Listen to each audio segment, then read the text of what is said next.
You're listening to Contesting Wrestling. You're listening to part 2 of our multi-part series. 4, with the premiums. 4 parts here about Daniel Bryan. This is the first half of Empire Strikes Back in the 4-part trilogy on Daniel Bryan that we're putting together. Daniel Bryan Danielson, if we put them all together. This is on the off. Somebody should call themselves that now. Yes. Technically, it's not taken. On the off chance this is the first time you've ever listened to Contesting Wrestling, first I recommend listening to part 1 at least of this series. And if you're not going to do that, know that this is a podcast where I am somebody who doesn't care for wrestling, and I watch it anyway at the behest of 2 of my closest friends who I love and respect and who have chosen to dedicate much of their lives to wrestling. And there's an inherent tension there that hopefully we can exploit for your amusement. My name is Evan Burke, and that's it. That's all you need to know about me. Don't look me up. Don't talk to me if you see me on the street. Doctor? I am Dr. Ben Abelson, professor of philosophy at Mercy College, and very happy to exploit Evan for your amusement. Doc? And my name is Doc Diamondfire. I've been in wrestling proper around a dozen years, doing a little bit of everything there is to do behind the curtain and in front of the camera. So I bring a bit of that perspective. And, exploitative or no, we're doing this, and I enjoy doing this, and I'm glad we're doing it. And it's since I have returned from my self-imposed hiatus, I got to give Ben credit for the fact that he's largely just picked things that he knows will be hard for me to dispute, right? Things that will be hard to, because it's, as I've said before, it's always tough because I want to come at this shit in a way that's very hostile, and there are a lot of things that really upset me about wrestling, but I'm also just I'm not really that kind of person. It's hard for me to sustain that sort of anger. And my anger is reserved towards the inequities of society. It's hard, which wrestling, there's also a lot of that there, and that is part of my sustained anger towards wrestling. But what I'm trying to say is this Bryan Danielson John Cena match is a fucking quality piece of entertainment. It's a banger for sure. It is, you're a passionate guy. If you don't like something, you're not shy about it. But here's the thing, Evan. You're not an asshole. Oh, thank you. And that's usually you don't have to look at one of your friends and be like, you're not an asshole, buddy. But seriously though, I think that's kind of the problem with bringing artificial anger. You're not used to just getting pissed at everything in front of you for no reason, for your own benefit. I have a complex set of reasons behind the things I get angry about that I can't do anything about, and that anger just sits inside me and ages me and turns into weight that I've gained this past year. That helped me get the vaccine, at least, so that's nice. I'm making it work for me. Yes. But my Always a BMI silver has lining. skyrocketed. Yes. BMI also, it's like the GDP of it's like GDP where it doesn't really tell you anything. It's definitely a number. It's a measure, but then the problem is we were this tells us IQ everything also. anyway. Yeah, well, no, IQ is basically just racism. It measures your racism points. I was surprised that you liked, a week in now, I was surprised that we watched Kane versus Shane McMahon, and you were like, oh yeah, this is entertaining. I can't forget everything I've learned about wrestling, right? There was some stuff, as I'm watching this, Laura and I were talking about the match while we're watching it, and I realized that through no choice of my own, or I guess sort of through my choices and actions, I have now developed a pretty hefty repository of knowledge of at least the basic mechanics of wrestling and how all of this works. Yes. Now, which is why, for example, I wouldn't have been able to be particularly impressed by this by the the Daniel Bryan John Cena match. But now that I know about how wrestling psychology works and how match structure and all of that stuff, it was very impressive. And I want to say about besides Daniel Bryan Danielson being perhaps my favorite wrestler of all time, I was looking forward to doing this particular episode, and I hope that this came across to you, Evan, because I think the material that we watched for this is pretty much the best example I can give of the importance of the audience in the pro wrestling art form. And I forced myself to, because I realized a big part of why I hadn't been picking up on the audience very much is the volume at which I will listen to stuff. So I mostly will watch this through my PS4 on the TV in my living room, right? And it's the volume is up to the point where I can stand the announcers, but like I can ignore them if I try. And I realized that in order to really hear the audience, I actually just have to turn it up louder and grit my teeth and just power through the stupid things the announcers say, burrowing into my fucking skull.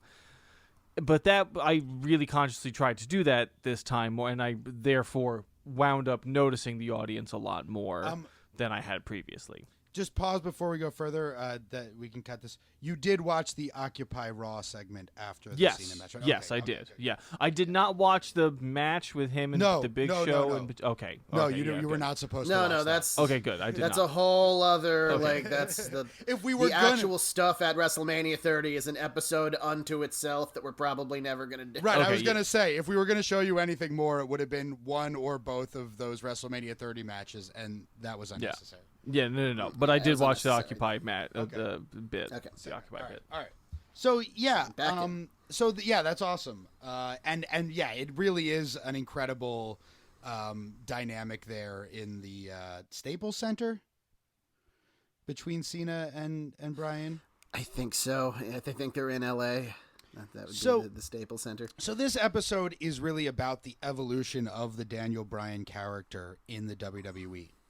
And we start off with the very first episode of NXT, February 23rd, 2010, when NXT was a kind of reality show where they brought in a bunch of new guys and had them do ridiculous things mostly to try and kind of earn a spot on the roster. It did sort of remind... I'm currently watching a season of a reality television show from 2010 where I'm watching a season of Food Network Star. Yeah. And reminded me extremely of that. An extremely similar vibe. And this was a replacement for the ECW television show, which was a failed experiment by the WWE to do their own version of ECW. It lasted for a few years, but... there was some good stuff on it, mostly after they dropped any pretense that it had any connection to the original ECW. And even then, it became, like, clearly the C show. The music, I just want to say, the song that is playing during this is fascinatingly generic, and that it's like a combination of like 2000s emo and the 2000s like when post grunge gave way to butt rock. Yep. Like so that song is by a band that was only around for a few years. I think they were a manufactured band called American Bang. Yeah, Evan is shaking his head in disdain. I don't have. This was their single, "Wild and Young." The concept here was that they matched up the rookies with pros, and Daniel Bryan was very much a draw for the show. Right, he was already a huge star on the Indies. A lot of people knew about him. They had been clamoring for him to come to the WWE. He was finally there, and so what did they do? They, created the best, like most compelling odd couple they possibly could by putting Bryan with The Miz. The Miz, who What's himself... the Miz's deal again? he had come from reality TV. He was on the Real World. And Yeah, he was on like the actual Real World wow. several years before Did this. you see the And he preview? became one of... Sorry. What? You keep going. I was saying he became one of those like MTV celebrities who was on like Real World and then Road Rules and Real World Road Rules Challenge. And his deal there was that he wanted to be a wrestler, you know, and he was like 19 at the time. And it was very the real. And world. on wrestling, his deal was he couldn't actually wrestle, but he was somewhat entertaining, even though he was really annoying. And eventually he worked his ass off and got pretty good at wrestling. But the idea behind his character was that he didn't deserve to be there. Oh, okay. The juxtaposition between that and the guy who dragged his way through the independent circuit around the world to get his shot worked brilliantly. And honestly, the two, to this day, when they cross paths on television, they're like gristly rivals, and it worked so well. We'll watch more stuff between them when we do a Miz episode. Okay. Side note: did you see the ad for? Because CBS, so there's the Paramount Network is the fucking CBS one that we all and they're doing the Real World revisited with the first cast of the Real World from 1991 or whatever, and they're all in their 50s. I haven't seen the ad, but I have heard about that. I saw some articles about it going through. It's an interesting idea. It is. For sure. It's I know. I never watched. I had never seen the Real World, but I was never into the Real World. No. Yeah, it passed me by. It's really only food related reality television is really the only ones that I can stand. Ink Master is kind of good. So I think actually very telling to the point here about the contrast between Miz and Bryan is the interview that Bryan gives a little bit later in the show with Matt Stryker, where Stryker says to him, like, you're a great wrestler and this and that, but you're gonna have to actually listen to the Miz if you're gonna want to be successful in the WWE. And of course that's part of the gimmick. But there's also some truth to that, right? Where there's something that the Miz has and that he knows how to do that Bryan did have to learn in order to be as big of a star as he became. Bryan's weak on the mic at this point, I would say. Like, he's not the worst I've ever seen, but like it's not. It's not. It doesn't. He's pop. not as bad as they tell you he is. Right. That is true. And he's getting over with the crowd. He's not actually great. Right. He's not. His personality is not as dry as the Mojave Desert, as the Miz says. There is a point. I think the Miz says it. It's the word Orwellian is extremely overused in political discourse and often just mean. But at one point when he says the WWE is all about respect. That is such a, at least from my perspective, feeling like the WWE is just a fire hose of various flavors of disrespect, ranging from just mild condescension to outright violations of human rights. Yeah, but the funny thing about that is, like, in a certain sense, it really is. In terms of like backstage, the relationships between the wrestlers and working with other wrestlers. Like, you have to respect the person you're working with in order for you not to injure each other, at least to some degree, and respect is necessary for sort of getting along backstage with all of these egos, right? Like, they have to have a certain baseline respect with each other, or else the whole thing isn't going to work. It just doesn't work. Yeah. Well, I mean, on top of that, the fraternity like set of unspoken rules backstage in wrestling is very prominent. It's a little less prominent now than it was. The WWE has actually been actively working to kind of modernize how the guys act.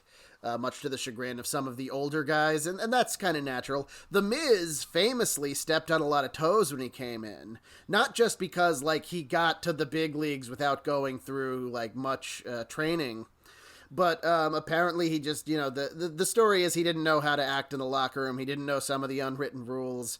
Like, he was like, as the story goes, he got like crispy chicken pieces in the locker room on somebody's bag or something. And one of the veterans in the locker room picked up his bag and took it into the hallway and put it down and was like, "You can't dress with us anymore until we say you can." And then he had to dress in the hallway every night for a while, until he earned his way back in. So when The Miz talks with disdain as a heel about "you've gotta respect me," he has some real emotion in him to draw upon to be that guy, which is one of the reasons why it works. This was about 5 years or so before this. When Miz first showed up. Yeah. Yeah. I like Brian just mentioning that he wishes his pro was William Regal. Yeah. Who is one of his had trained trainers. him a little bit. Yeah. Matt Stryker's not a great on-camera guy either. Like as a commentator on Lucha, he's fun. But here I don't need to. He's a real void of charisma, I would say. As NXT goes on, Matt Stryker's role is to really mess with the contestants. And people, like, everybody here has been signed by the WWE, but lots of guys that went through the NXT reality show, which they did like 4 or 5 seasons of, said, like, we had to do all this wacky stuff, and they really didn't tell us beforehand most of the stuff we were doing. And Matt Stryker was in there to stir the shit with them all the time. And he's just the asshole to do it. But you're right, he's not a very good on-camera guy, and after a few more years, they dropped him because, like, he has his strengths, but he is not the total package by any means. You can really tell throughout this whole show that, like, they're ad-libbing the whole time. Like, the rookies don't know what's coming from one moment to the next. Is Matt Stryker the one who is accused? Later on, there's a banter between the announcers, and one of them says to the other, like, after Brian does some, like, particularly impressive shit, it's like, okay, he was impressive there, but you're just like the rest of these internet guys. Tweeting and blogging. Right, so this is 2010. So the two announcers are Michael Cole and Josh Matthews. Josh Matthews, who's now one of the announcers for Impact, represents the smart internet fans who all know about Daniel Bryan already and are already behind him and are into cool wrestling moves and stuff like that.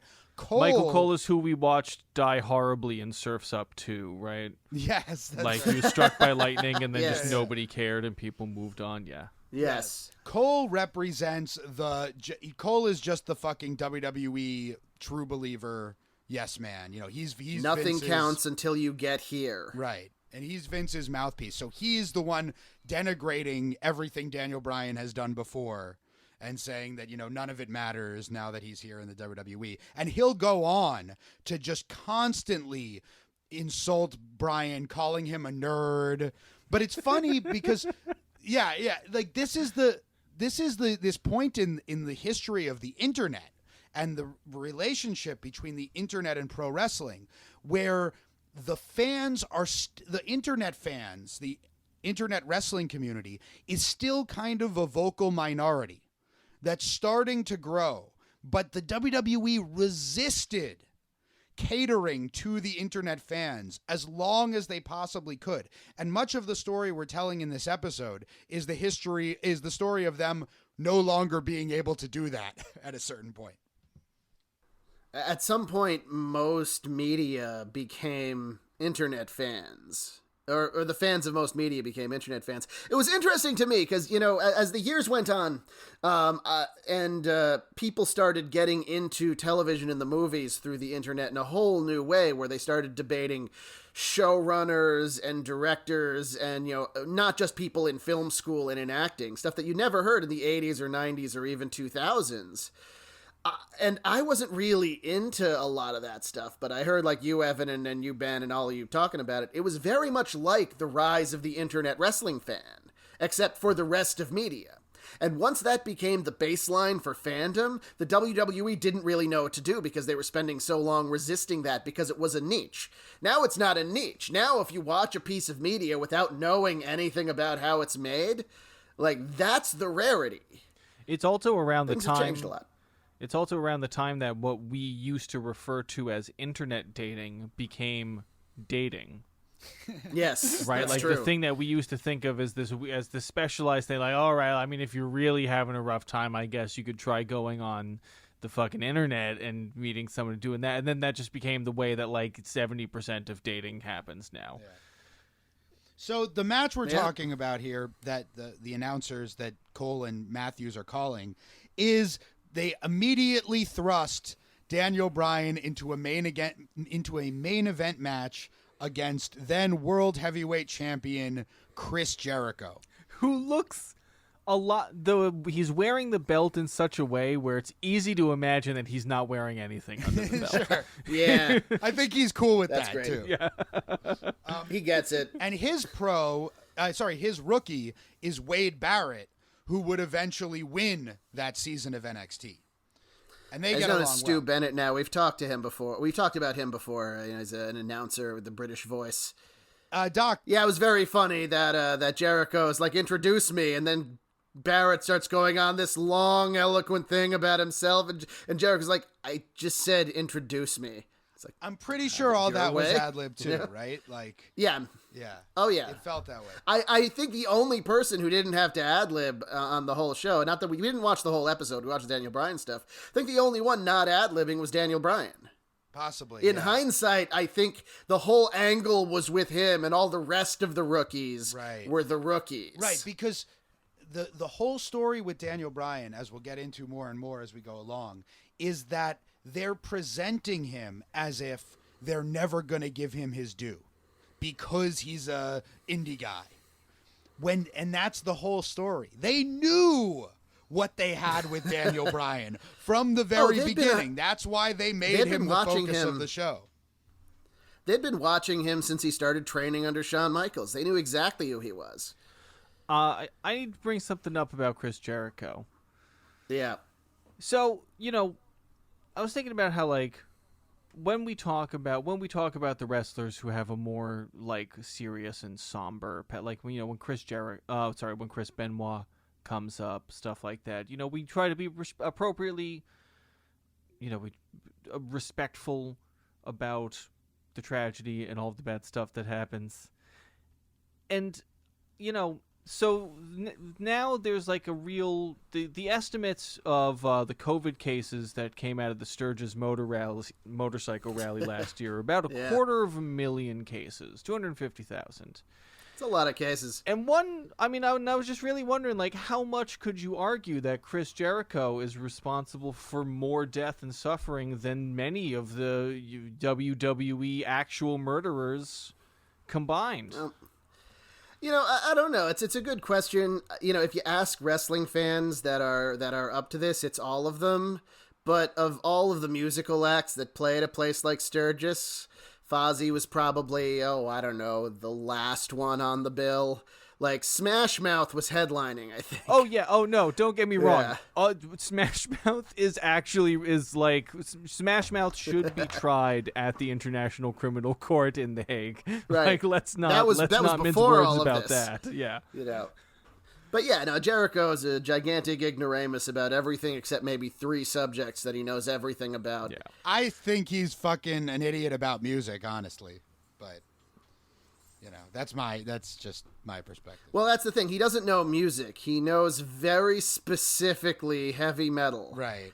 And even Mostly then, like, 80s how metal. how metalheads get. Even that gets just into your splinter, and that's it. He's as good of a singer. Like when I was when I was working in rehearsal studios and stuff, and like there were so many. This is early 2000s, and like there were so many. This was when like Yeah. tribute acts like were like starting to really blow up as a thing, and he's like as good as like any of those fucking B-level, Sure. C-level like guys Yeah. who had been in some kind of a hair metalish band, and then they were in some kind of a butt rock thing, and then they were like, fuck it, let's just do this tribute act. I'm in a White Snake. I'm in New Jersey's 3rd most recognized White Snake tribute act. Don't And, tell anybody I actually played in Whitesnake for a while. Yeah, it's incredibly embarrassing. I don't Right. want people to know that. They did that gimmick anyway, with yeah. Toki on Metalocalypse, right? Where he was in Yes. a Death Clock cover band. Yes. He was Squiscar in the cover band. I mean, I should rewatch Metalocalypse. I was thinking Dude, about I that the did other it day. at the Yeah. beginning of the pandemic, and Yeah. it was incredibly rewarding. Best thing to watch with It breakfast. was very on point. So this is this is a short and furious match that is Absolutely. Yeah. really good. I have to say Yeah. that it's just very enjoyable. Brian does that insane dive that he totally overshoots Jericho and just crashes into the table. You see that big welt on his side? They have a similar style. Yeah. I hadn't Yeah. really, I hadn't really thought of that before, but like they have roughly the same combination of, you know, holds and floor work to the high flying stuff to the kicks. Like it's Both of yeah. them plied their trade around the world before they made it to the big leagues. Brian It's is something that's kind of missing these days. Yeah. Brian is sort of like the evolution of the hybrid style that Jericho and Benoit and Guerrero, you know, developed in the mid 90s.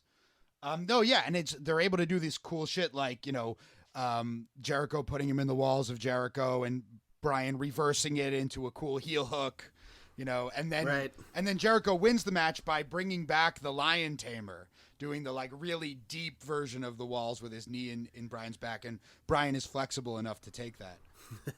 Yeah, here's an interesting note about the Lion Tamer, like that hold.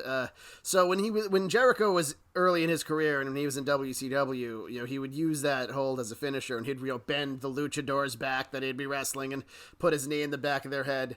When he started being a main event guy, or started wrestling main event guys, he switched to the regular like Boston Crab and just calling it the Walls of Jericho. That isn't as extreme of a contortion, because a lot of the main event guys didn't want to take the whole like complete bending back. They're like, we can sell your hold without you really, you know, killing us in there, and that was fine. And starting around here again, younger guys that idolized Chris Jericho earlier in their career were starting to wrestle Chris Jericho. And they were like, no, can you put me in the full Lion Tamer? Like, that's so much cooler. And that's the cycle. And I think it's kind of a great thing. So yeah, you know, this match did what it was supposed to do of showing that Brian could really go, giving you a little taste of what he can do against the world champion, despite the fact that he loses. One other little note, did you notice who the ring announcer was?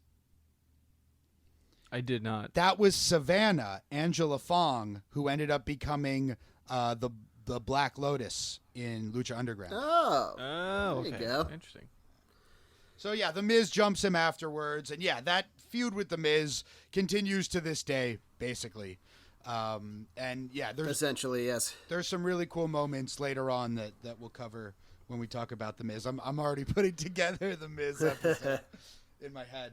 It would be a good little compliment. Not 4 full episodes on the Miz. No, please. maybe just one, even without a premium. Maybe just one. Maybe Yeah, I we'll think watch it's a good one of story his that you can tell. Marine movies. I was with a actually about to premium. specifically request if we could not do that. I've never seen any of them. All right, so just filling in some stuff in between these matches. So after this happens, the Nexus forms. All the NXT Season 1 guys get together and take over Monday Night Raw. And there's this segment where they beat the shit out of John Cena. Oh, right. Oh, before that, Brian gets eliminated from NXT, right? Well, yeah, Brian gets eliminated from NXT. One thing I think you might appreciate, one of the wacky things they had everyone do on one of the episodes is like sell T-shirts in the audience. And like everybody, you know, all the contestants had like a 15-second segment where they're like being a barker for the T-shirts, and Brian just starts giving the T-shirts away, screaming like, "Down with capitalism! Just take the shirts!" But yeah, the formation of the Nexus was really a very good culmination of all of these guys getting messed with for the whole season, because they crown Barrett the winner. They have the other contestants in the front row. You know, John Cena's there and everyone, and Barrett says, "All right, I win. So, now You know, I can't remember what he said, but everyone else came in, surrounded the ring, like 2 on each side, got up on the apron, organized at the same time. Then they got in the ring, they beat the hell out of John Cena. They beat the hell out of the announcers and the ring announcer. And they tear up the ring. Or some of the it was really a remarkable thing to happen at the end of Raw. It was one of the most interesting things they'd ever done. Daniel Bryan takes off the ring announcer's tie and chokes him with it, which they determine was too violent, and they fire him for it. Right. And they rehire him like 3 months later after he has a very successful tour of the Indies. Slow I'm down too violent, apparently. Yeah. So I don't know if this was a work or not. Right? Like, they fire him. They actually fired him from the company and sent him back to the Indies. And he had a whole really good run on the Indies, which if we were doing 6 episodes on Daniel Bryan Danielson, we would do a whole episode on his run on the Indies there. But then he comes back as the final participant in possibly the most stacked Survivor Series team of all time. It wasn't Survivor Series. SummerSlam 2010, they do a 7-on-7 match. The entire Nexus against one of the greatest teams ever assembled in the history of tag team matches. John Cena, Chris Jericho, Edge, John Morrison, Bret Hart, who had returned to the WWE by then, and then Daniel Bryan was the 7th member. So, I don't know if they might have had to fire him because the tie choking was too violent, but I don't know. It could have just been a cool angle to get even more support behind Daniel Bryan. It's just funny, given his character, that he would be fired for doing something too violent for TV. Especially considering where he came from on the Indies. He had the reputation, if there's anything negative about his reputation, is that he was the boring wrestler guy. Of course, He wasn't boring, but he did holds and moves. He wasn't too violent. By the way, on a sort of similar note, he mentioned this in a recent promo, and he said it a couple of times, that he once took like a test to see how ambitious you were, and the experimenters found that he had a remarkably low score. Like he came out on the test as one of the least ambitious people they had ever seen, and. I think it's funny, given how much success he's had, that's kind of funny.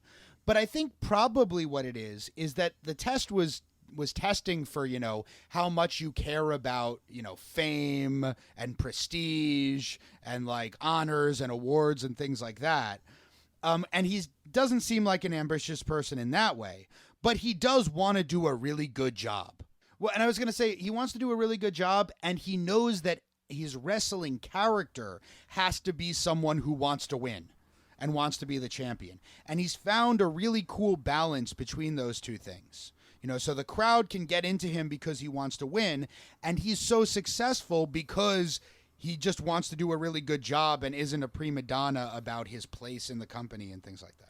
He does kind of strike me as somebody who really just sort of focuses on like what the next task at hand is. Like I feel like he just he wakes up, he's like, all right, what's my workout today? All right, I'm doing this. Okay, all right, I'm gonna go. I gotta train for my next match, and like I just sort of seems to focus on what's best for this match. Okay, what's best for that, and it just sort of built with each block, built a career that wound up being really interesting, but seemed also, it doesn't seem like he planned it. It doesn't seem like he had a particular vision of where he wanted to go. He was just like, I'm just going to focus on being the best wrestler I can in the moment, and that'll take me somewhere.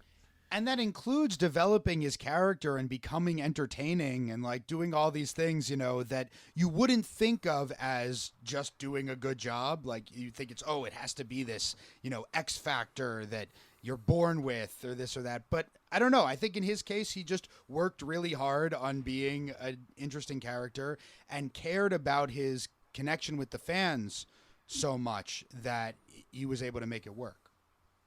He said when he was out for several years and he thought that he was clear and they weren't going to clear him, which they eventually did, he had said that if he went back to wrestling outside the WWE, he was probably going to go to Mexico and do lucha libre because he didn't understand it.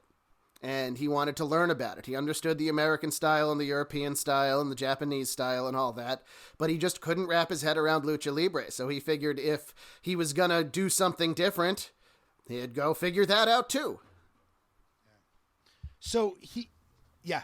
No, just I mean, he inspires people. He inspires a lot of fans. But does he have anybody who's willing to go to WrestleMania and, like a woman in the opening shot of the next match, who has a big sign up that says Cena's ass?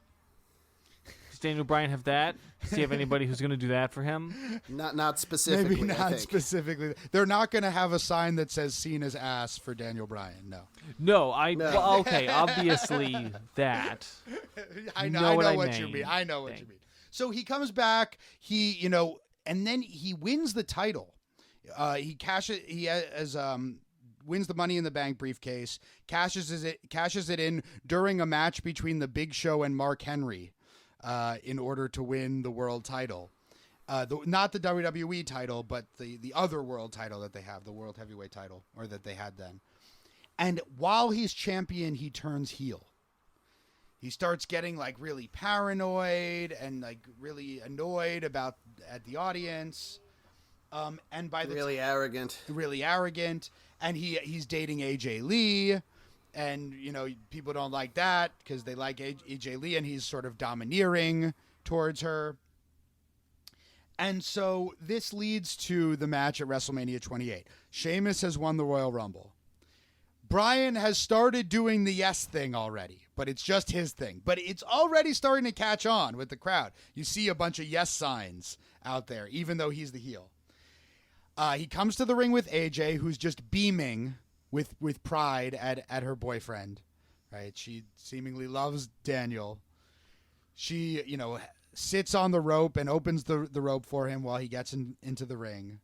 He does the yes thing. The bell rings. He says, wait a second. He goes over to AJ. He plants a kiss right on her lips, turns around. Sheamus hits the brogue kick, gets the 3 count, and that's the end of the match. Sheamus is the World Heavyweight Champion. What was your reaction to this, Evan? There was part of me that was like, it's the perfect length for a wrestling match. Yeah, I did laugh when he pinned him, when he counted to 3 and it was over. I did find that humorous.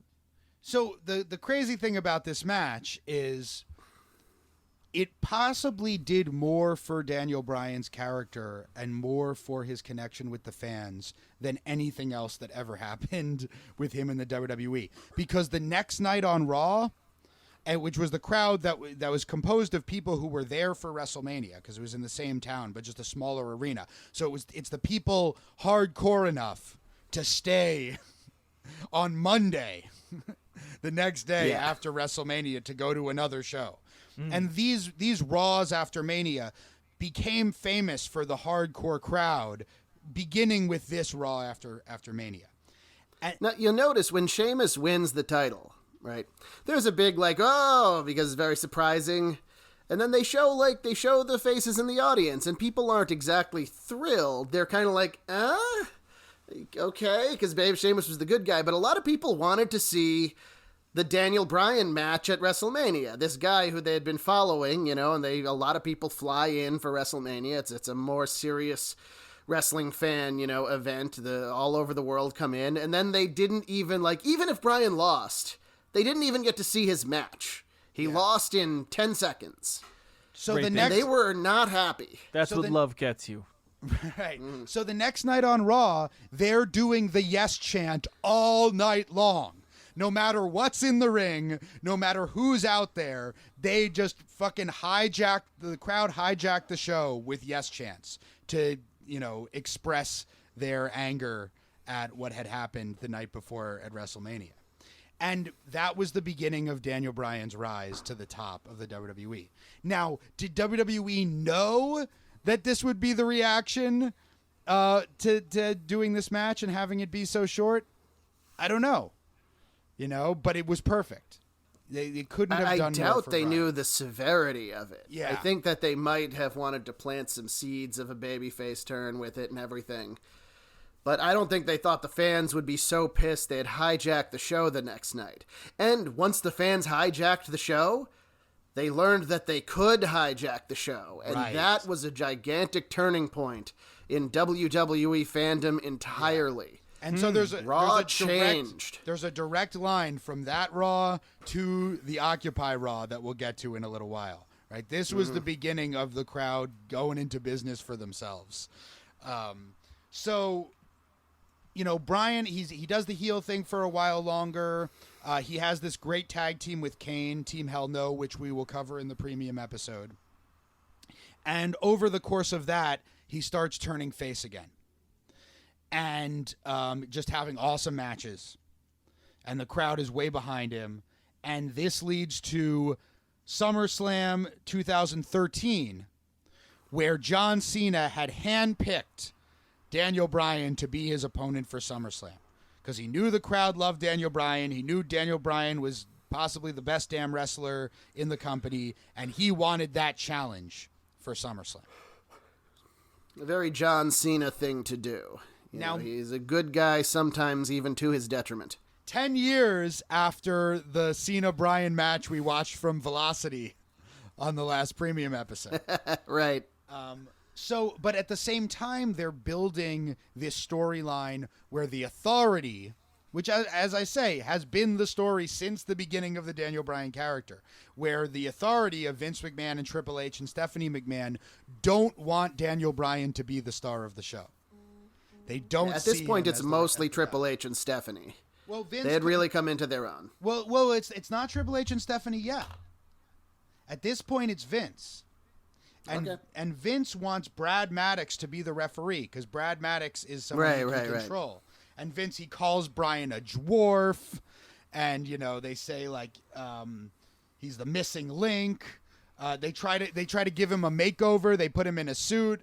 And like they try to shave his beard, but he refuses. And then he pulls off the suit. And John Cena had this shirt that said "The champ is here" with an arrow pointing at his belt, or his dick, however you want to read that. But Bryan rips off the suit, and he has "The beard is here" with the arrow pointing at his beard. That's what that was. Okay, because I Yes. was wondering why they had matching shirts. Yes. When the match began. The beard is here. So Vince wants Maddox to be the ref. Triple H steps in and says, "No, I'm not going to let you do this to Daniel Bryan. Daniel Bryan is a future star. I'm going to be the referee of this match." So we come to the match. And as you were already saying, Evan, it's a great fucking match. The crowd mostly hates Cena and mostly loves Bryan here, and that's always a really fun dynamic with Cena because he can play it off really well. Cena, as I like to say, was both the number one good guy in the WWE and the number one bad guy in the WWE.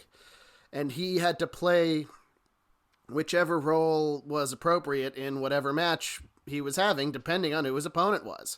And in this case, like he's not like the maniacal heel, but he's a little heel-like. He'll run away if he needs to get some time. He'll, counter the popular moves to draw boos. He knew what he was doing. Because he has that air of like he's supposed to win, right? So if that's going wrong, then that's a problem that needs to be dealt with shadily, Right. right? Because clearly you're upsetting the natural order of things, so it's okay for me to and then also like he has the fucked up elbow, so Right, he there's has a like a little more like distended cunning, elbow.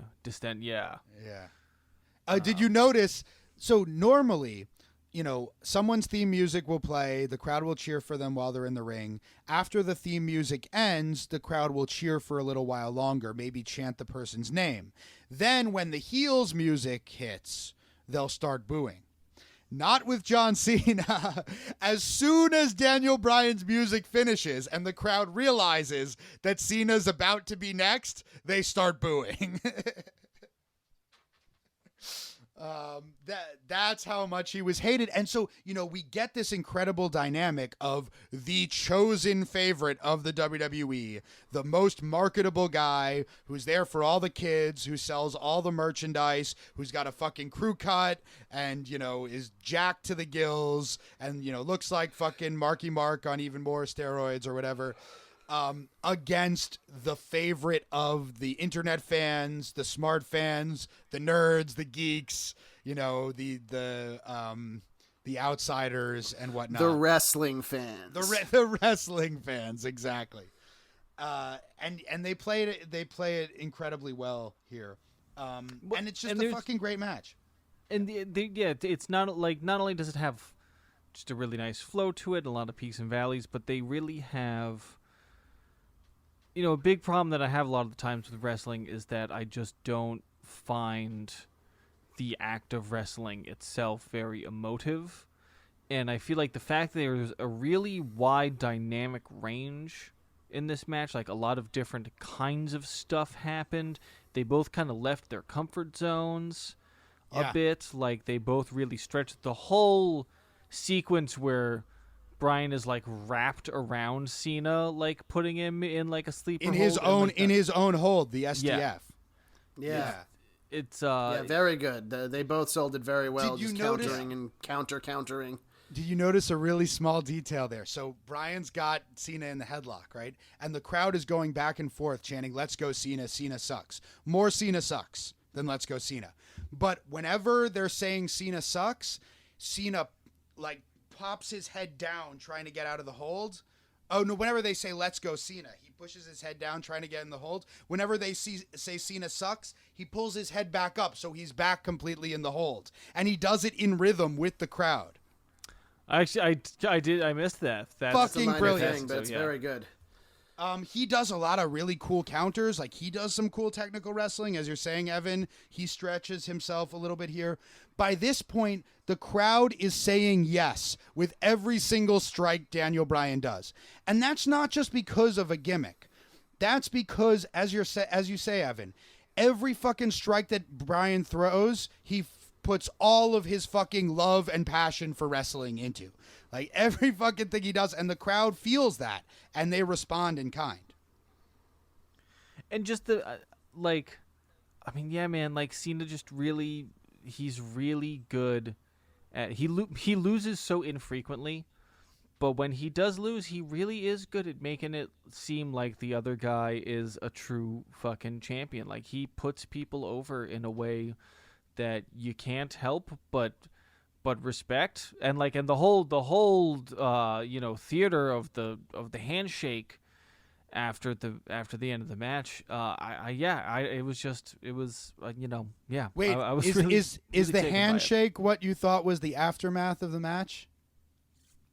No, and then I Okay, watched. okay. I watched the Okay. yeah. I'm always worried. Okay. Like I try to make things as explicit as possible in the instructions for what to watch, but I'm always worried because it was really long at the end. It was. I did watch, yes, and then I did watch the aftermath. It was long for a reason, but before we get there, like a lot of people kind of rag on Cena for not having a lot of technical chops, but really what it was is that Cena knows what his character is, and Cena's character doesn't do a lot of fancy moves, but when he is tasked to grapple with the grappler, he knows what he's doing. He's not as smooth as Daniel Bryan, but he knows how to execute all of those holds and counter holds, and he wanted to show Daniel Bryan, and more importantly, he wanted to show everybody else watching that he could. But the purpose of him doing it wasn't to show everyone that he could. The purpose of him doing it was to worry everybody into thinking that he was going to win, Right. which he did masterfully. And also, speaking of how well he knows his character, when he goes to do the five-knuckle shuffle, but does it kind of reluctantly because he knows how much the crowd hates it. Like, he doesn't turn into a heel. He's not like, ha, I'm going to do it even though you hate it. He's like, sorry, guys. Like, this is what I do. this is the thing that happens now. So it's my move. And then he goes for it, and Bryan kicks him in the head. And that may have been the first time that happened. Somebody saw John Cena. Right, when he was informing him that you couldn't see him. A select few have seen John Cena. Bryan has, Randy Orton has, I believe CM Punk did, maybe one or two other guys, and that's like it. Yeah, so this is 2 years after the Punk-Cena SummerSlam match, where Punk kind of broke down the door of like being able to beat Cena, but Bryan in the end here hits that running knee which is just great because he does the yes chant first and just builds it up to this incredible peak with the crowd and then runs and hits it. He got the actual move from Kenta. That's the Busaiku knee strike. But he wins with that. And him beating Cena, like, we'll probably watch at least one of the Cena Punk matches when we do a Punk episode. But Bryan beating Cena, they're significant in their own ways, I'd say. Punk, it was more like him finally getting his due. Bryan's a whole other thing because it's the whole crowd finally getting their due. You know, finally getting to see the thing that they've wanted to happen that they didn't think the WWE would ever actually do. So then what do they do to the crowd? After they've given them the thing that they want, they immediately take it away from them. I'm a fan of the fact that they drew it out as long as possible there, because that was the right effect. It was the very end of the show. They really, because they know us as fans are sitting there thinking, well, what are they going to do? Are they going to screw us? Are they going to screw us? Are they going to screw us? And every minute that goes by, the fear goes away until they finally screw you. You know, Triple H didn't do anything that whole match as referee. So you think no, he just gotta refed the do match. I forgot he was the ref. It was fun. Like, yeah. You barely noticed. I did think this moment was a great, was a good execution of the denial of the thing that you want, right? Because I was thinking about, and I've been bringing this up every fucking episode, but I'm rewatching The Sopranos, and one thing that it's something that every show does now, but what it was really unique at the time, which is that nobody's allowed to be good or right for more than one scene. People are absolutely allowed to be a good person that you really relate to and understand and feel connected to for a scene, and then the next scene that they are in, there has to be a reiteration of no, but they're garbage. They're a garbage person, and you're garbage for loving them in that moment. Or if somebody's right and find oh, you know what, they have a really good point and they're really being smart. The next scene has to be them doing something that absolutely sabotages them and their life. Yeah. So what happens here, for those who don't know, is Randy Orton comes out with the Money in the Bank briefcase, acts like he's going to cash in, then acts like he's not going to, which sort of, makes Bryan, drop his guard. Triple H grabs Bryan, hits him with the pedigree, and the fucking Orton slides in and just pins him, and Orton is the champion. Then just pins him off the pedigree. Off the pedigree, right. Doesn't even hit him with another move. No, because the crowd would cheer for the RKO, because everyone as much as people hated Randy Orton at any point, when he hits the RKO, the crowd loves it. And they didn't want that.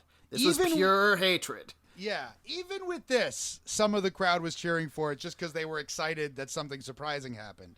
Yeah. But they got the right amount of heat. And if they didn't get it that night, they got it over the next 3 or 4 months, where they kept screwing Bryan out of the title over and over again. And here's where we come. Evan, do you have something else to say about this before? Okay. So here's where we come to my second great wrestling conspiracy theory. And it's the funny thing about this one is that my view is the actual official narrative. It's the thing that the thing that the fans and most people actually believe is not the official narrative. So here's what I mean by this. So they tease Bryan winning. They screw Bryan out of the title over and over again for months. Finally, we get to the Royal Rumble. In the meantime, after they couldn't just keep screwing him interminably. So they take him out of the title picture and they do the whole thing with the Wyatts that we watched before. Remember when Bryan was with the Wyatts? Yeah. And Bryan eventually rebels against the Wyatts. And at the Royal Rumble, everyone is thinking, well, they might have been thinking, everyone wants Daniel Bryan to be in the Royal Rumble and win the Royal Rumble and go on to WrestleMania to wrestle for the title. But that's not what they get. They had not announced Bryan for the Royal Rumble. Right. But there's always a dozen or whatever mystery entrants in the Royal Rumble. The opening match on the show was Daniel Bryan versus Bray Wyatt. So you think whatever happens, it's not like they won't have energy to be in the Royal Rumble. And then in that match, Bray Wyatt beats Daniel Bryan clean in the middle, hits him with his finish and pins him. Okay, fine. Wrestling logic in my mind then says, well, if they're going to go with Daniel Bryan, that's great. Bryan can win the Rumble, win the title. There's Bray Wyatt to be the first challenger. I already beat you, Daniel, you know. Yeah. So, Ben, what happened later that night? So, wait, before that, yeah. months before the Rumble, a leaked card for WrestleMania came out on the internet. And apparently this was sent to the wrestlers because CM Punk has shared it at some point. And the leaked card for WrestleMania said that the main event of WrestleMania would be Batista versus Randy Orton for the title. There would also be CM Punk versus Triple H, and Daniel Bryan would wrestle Sheamus. And we're all like, what? Like, fuck. They're going to fuck Daniel Bryan again, right? They're not going to put him in the title. But I'm thinking, this is a purposeful leak.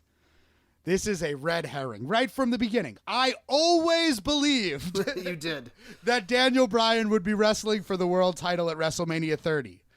And I was fucking right. So, but what happens in between is Batista shows up and Batista wins the Royal Rumble. And nobody wanted that. Bryan wasn't even in the match. He wasn't even in the match. They were counting down to number 30.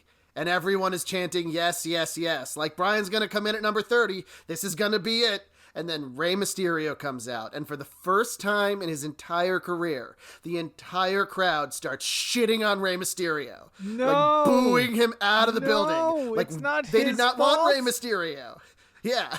They wanted Daniel Bryan. Like, yeah, Ray, great. They already did the Rey Mysterio story, like, 8 years earlier.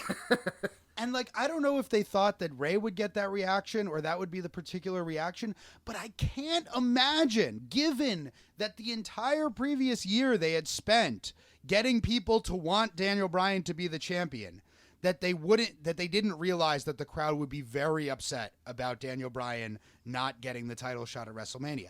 The crowd shits all over the rest of the Royal Rumble. They don't like anything. They don't even boo the guys, really. They're just shitting on the Rumble. And like Batista is proving to be dominant until the final two. And it's Batista and a young, and at the time, very popular as a hot young heel, Roman Reigns. And the crowd starts thinking, okay, well, we want Bryan, but if you give us Roman now, maybe we'll be okay with it. Exactly the opposite of the next few years where they shove Roman down everybody's throats and people boo Roman, which really was because they wanted Daniel Bryan but got Roman Reigns anyway. Anyway, yeah, Batista wins. Batista wins. They did not want Batista at all. No. And Batista he hadn't knew been that. around. Yeah, he hadn't been around for years. He was, had gone to Hollywood, and yeah, and he was a symbol of the, like, kind of slow, boring style of the last 10 years or last 5 years or almost 10 years at that point. Almost 10 that years, the crowd was totally over, and they wanted Daniel Bryan and CM Punk and guys like that. So they just boo Batista. It became this meme, Boo-tista. That's probably hurts if you're Batista. And then someone did a Photoshop thing where they had his skin blue, and they were like, Blue-tista. Well, you know where that came from. They reformed Evolution with Batista and Triple H and Randy Orton briefly during that. And one night on Raw, Triple H and Randy Orton come out in their black tights, and Batista comes out in his bright blue tights and boots, as though he didn't get the memo that they were all wearing black that night, and it stood out like a sore thumb, and Blue-tista was born. So what ends up happening is the crowd just, shits on Batista every time he comes out. It becomes apparent that if the main event is Batista versus Randy Orton, it is going to be a stinker. It's going to be booed out of the building. Now, eventually they wouldn't care about that sort of thing. But at this point, well, so it's really fucking complicated. All right. Eventually, as we see on the March 10th, 2014 episode of Monday Night Raw, they do this Occupy Raw thing, right?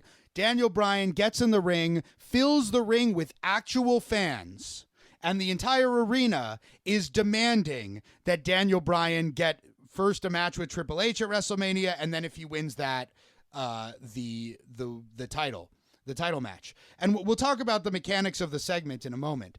But okay, so obviously this is a stage segment, the Occupy Raw, right? So on that level, it's a work.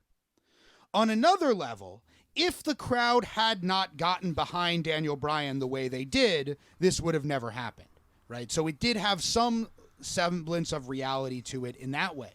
But then on another level, the question is, well, did they engineer that response? Or was it really a genuine, spontaneous response that went against their plans? And you can't say. Everyone thinks it was spontaneous. They did it well enough, I think, that even Daniel Bryan might be in on it, but he talks about it as if it was spontaneous. CM Punk, who we know is alienated from the company, claims that if he hadn't left shortly before WrestleMania, just after the Royal Rumble, this would have never happened. That it was the fact that they couldn't do the Triple H CM Punk match that forced them to do the Bryan Triple H match. But of course, that doesn't explain why Bryan got the main event as well. Well, no, there's a problem with that. All that they would have had to change is that Daniel Bryan wouldn't demand the match with Triple H. He would just demand the title match. And then they would do the planned Punk Triple H match at Mania. The rest of the pieces would fit. Yeah, I think in Punk's mind, it's like, well, they needed to have something for the smart fans. Yeah. And if they didn't have Punk Triple H for the smart fans, they had to do something with Bryan. But it could have just been Bryan Triple H, right? And the crowd popped when Triple H agreed to that match. They didn't have to go the other step for the title match. So I am utterly convinced that this was the plan all along, and they did it so fucking well that everyone believes, like if you ask any fucking wrestling fan, they believe that we, the audience, forced that match to happen.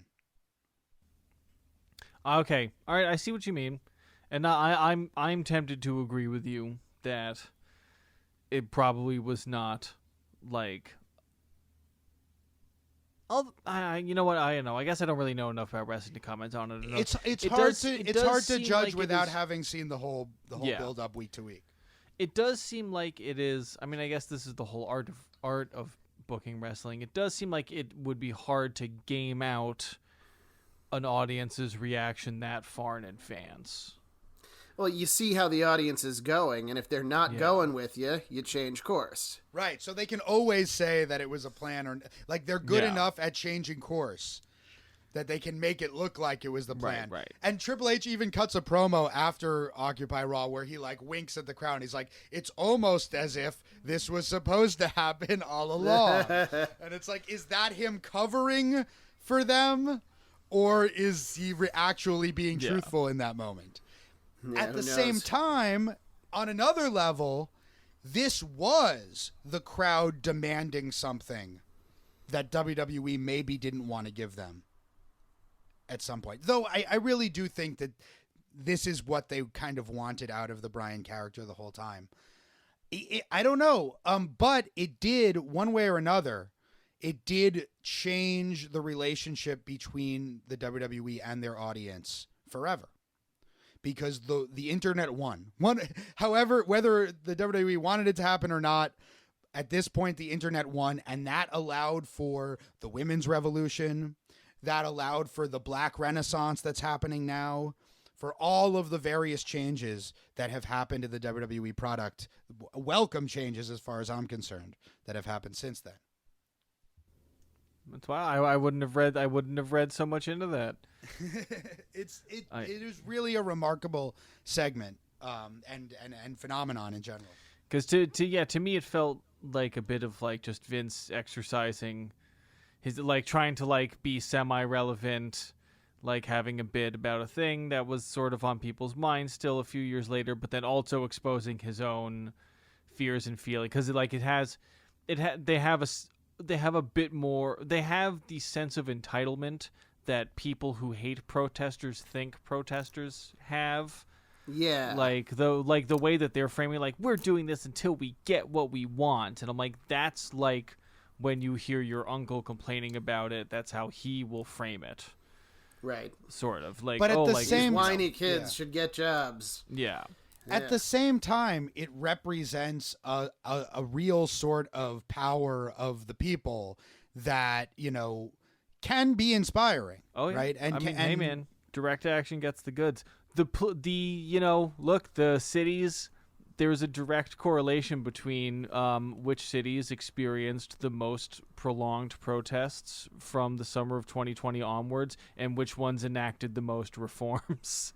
Yeah. like I mean, that doesn't Minneapolis, surprise where me. they just did not let up the pressure at all because it started Minneapolis. Minneapolis passed by far the most reforms out of anybody. Still not enough, Good. many people would argue, And but like, this yeah, is- because direct action gets the goods. This is pretty much exactly halfway between Occupy Wall Street and the beginning of 2016, when it looked for a moment like Bernie Sanders might actually win the Democratic nomination.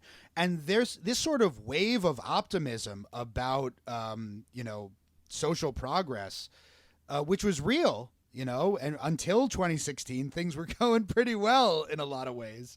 WWE was recognizing that, and was recognizing that their fan base was on that wave, which was not true fairly recently before that. They were recognizing this dramatic cultural change in who was making up their audience. All right, I feel like we're wrapping up. I feel like I don't really have. Yeah, no, I any think more so. thoughts We if didn't you watch a guys- lot of long and involved matches, so it's not like we need to go on for another 20 minutes. Before we do wrap up, I want to mention about the Occupy Raw segment. Yeah. Man, Stephanie's a great heel.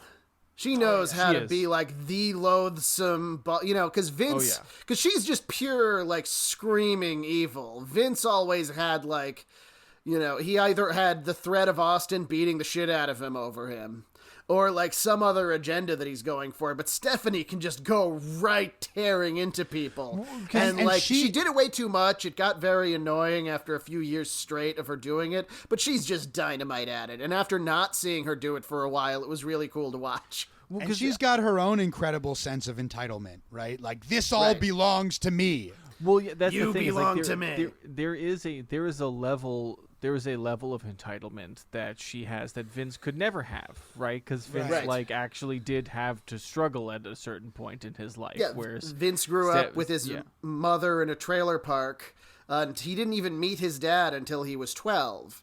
I was recently researching Vince McMahon a little bit, and it's like he grew up around his mother and like one of his stepfathers who used to beat the crap out of his mother and then stop him from stopping it.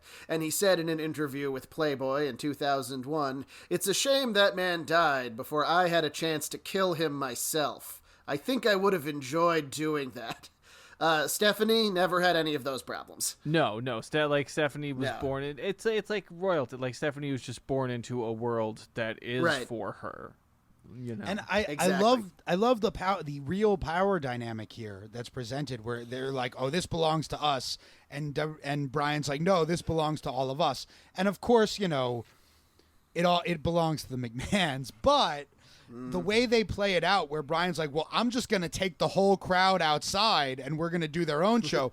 If he had fucking walked out of the building, everyone would have walked out with him. And that would have been the end of WWE. Right? It would have been cool. I liked, we didn't mention Damian Sandow coming halfway Yes. to the ring and being like, I'm not getting in there. So I had to get that in. We in did a his Sandow I episode. greater than you t-shirt. Right. But it's funny because yes, sure, the McMahons technically own it, and from their perspective, it's like they're making all these sacrifices for everybody who should be grateful. But it's like no, it's built on the attention given by the crowd and the labor of the wrestlers and the crew. Like that's what it is. Like, And that's a And, real tension that they were dramatizing. yeah, it's almost Which- like it's almost like when you have like people in different economic classes, there's some sort of an inherent conflict there, like a class conflict. Weirdest thing, Yeah. weirdest phenomenon. And, somebody should dude, write a book. Somebody about that. should study that. Yeah. And fucking this is, the pro wrestling art form illustrated that conflict and continues to always illustrates that conflict in some way. Possibly better than anything else I've seen, really. I mean, or read. Now, Bryan goes on. The sad part is Bryan goes on to win the title at WrestleMania, and then almost immediately has to forfeit it because he is horribly injured. This is when he goes away for a while. For a little while, and then he comes back, Yeah. and then he has to go away again because of the concussion thing. And then he helps revolutionize concussion science. Yeah, He actually that's does, later. yes. Yeah.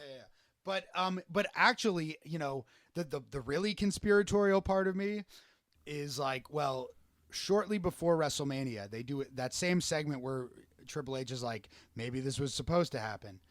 He handcuffs Daniel Bryan and beats him mercilessly in a way that Bryan could not defend himself at all. And he's like, his shoulders are all pulled back in the handcuffs, and he's slamming his shoulder into shit.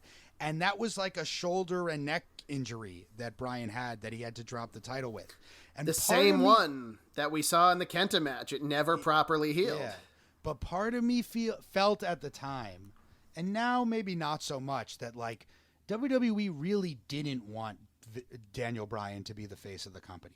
They didn't want a fucking progressive vegan with a fucking compost toilet who's against, selling unnecessary merchandise. He now has a 100% sustainable t-shirt. Like, made out of, and, Later, they had him do the eco-hippie gimmick, and of course he was a heel. Oh, yeah. And I am sure that Vince, I'm sure Vince was happy about making money off of him because whatever they'll put on.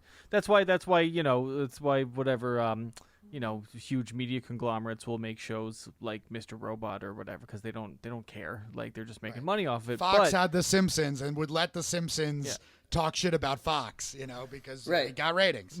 But I'm sure that Vince, in his heart, does could maybe kind of look down on Daniel Bryan or just be like, oh, like this fucking pussy. This is the problem. This guy's like the fucking problem with the world or whatever. And sure, maybe I'll make money off of it, but I'm sure there is some part of Vince that thinks poorly of him and even genuinely is afraid. Like I said, there was an undercurrent of genuine fear in the way that the Occupy Raw segment was written to me. The way that your boat dealership uncle, I don't have an uncle who owns a boat dealership, but just we know what I'm saying. We know that archetype. There's always, whenever they're dismissive or shit on people who are protesting or fighting for greater justice, there is always a fear underneath that they're going to have to, they're going to have to sell boats at a discounted rate, or they're going to get taxed more and not be able to buy more of their own personal boats. Closing that loophole where you sail into international waters to sell your boats duty free. It's international boat dealership uncle is an archetype that it's really bringing down this country. This has been Contesting Wrestling. Listeners, thank you for listening. Thank you for living up to your name as listeners. And if you want to listen additionally, please subscribe to our Patreon, patreon.com/contestingwrestling. For $5 a month. You will get a bonus episode every single week, including the upcoming Team Hell No bonus episode that will complete our Daniel Bryan series, which I'm actually even more excited for you to watch this stuff, Evan, than I was for you to watch any of the other Daniel Bryan stuff. I'm ready. It's a lot more amusing and a lot less heavy. Yeah, it's a lot of fun. Extra podcasts are fun. You can listen to them while you're doing laundry, dishes, whatever. Once this is over, once we're done recording tonight, I'm going to get eye-wateringly high, put on a podcast, and then play XCOM 2 on mute. It's going to be great. Excellent. This has been Contesting Wrestling. We love you. Peace. Peace.